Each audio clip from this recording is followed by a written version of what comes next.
humans are so pessimistic about the earth.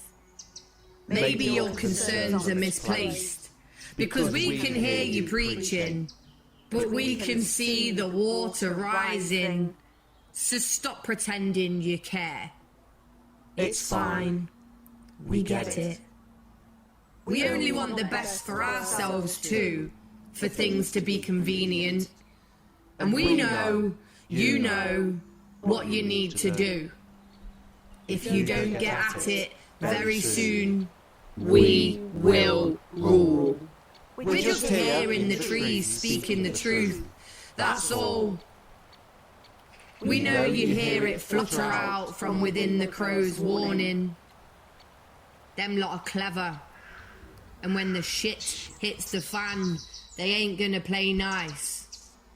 Our voices combined sing a letter of condolences, because this world is doomed for humans, and as your sorrows rise, we'll chirp a cackle at your inconsideration.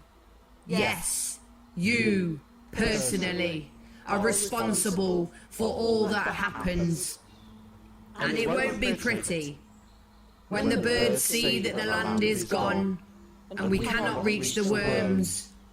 We will only have one thing left to do. What we need to do to survive. Just like you. Open your eyes, wider than the abstract planet. Be fearful. Hear our message loud and clear.